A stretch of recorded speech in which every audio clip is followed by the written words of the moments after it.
Thank you for being here. We're missing one person who got down with COVID. So we are only 3 women here. We were supposed to have a man. So Blandina is Oxfam Kenya Director of Program for the Right of Women, right? Justice and Women's Rights. Okay. This is for you, sorry. You can repeat that? Director of Programs for Oxfam in Kenya, and one of the pillars is on gender justice and women's rights. Gender justice, okay. Yeah. And Kulsum Shadab Wahab, is that correct? Founder of Ara Lumiere and director of the Horther Foundation. Thank you for being here. So we're talking here human rights, and we're talking rights of women in a way. And we have someone who is doing something for women through fashion, so uses fashion in a good way, and someone who works in the field of charity. So let's start with you. Can you explain to us exactly what you do and what's the objective of your work? And why? What we do is basically trying to empower women to have power over their lives, to make decisions, and participate in public and private lives, because we are in a context where both formal and informal systems are very patriarchal. That women cannot make decisions about their lives. Most of the times, these decisions are made on their behalf. They are not represented in the spaces where decisions are being made. And so what we are trying to do as Oxfam in Kenya is to ensure that we have these women in these spaces. They are participating actively. They are involved. They are provided with information. And one of the things that we have done is to support women's rights organizations, very small organizations that women have formed as a result of their own personal experiences. Someone who has gone through rape and decides she's going to be working with survivors of rape. Someone who was once a domestic worker or a nanny, and because of the injustices she experienced, decide that she's going to be working with domestic workers to address the injustices. Someone who is working with women minors and has seen how they're being violated and decides she's going to work with women minors or farmers. And we are giving them a flexible fund, just a grant to do whatever it is that they want to do, that they think can address the needs of the people that they are serving.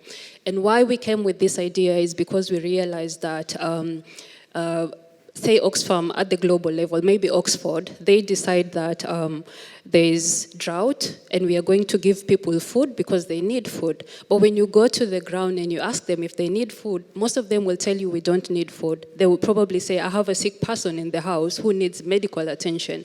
I could use money to give them, that medical attention, not food, So we were making decisions on their behalf, and now we are moving from that to, bringing them to the center of where the decisions are made and letting them inform these decisions. So I'm interrupting to try and understand. So it's not a rescue operation, it's a help operation. It is both. Okay. So the idea is to, and I want to come from this perspective where most of the times the women are not empowered economically to be able to make these decisions. Okay. So now we're giving them that grant to be able to make these decisions and decide what they want to do and create spaces for them. If I have the funding and there's a meeting like this, I can come and talk about what I'm doing. But before that, they couldn't afford that. So you would have a convergence of this that involves a lot of men and, talking about what they're doing, but the women are missing. It's the same even in the workplaces where we have decisions being made about institutional policies. For instance, maternity.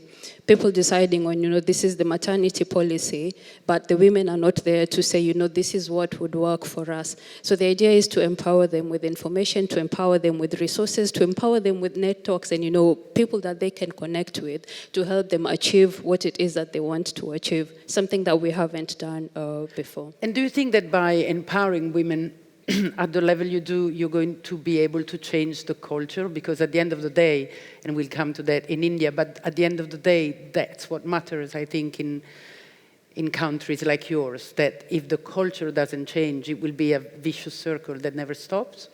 I think it would be able to change. We've seen the transformation is not just on, how right now, because of the endorsement by Oxfam, they've been able to mobilize resources or money from other donors.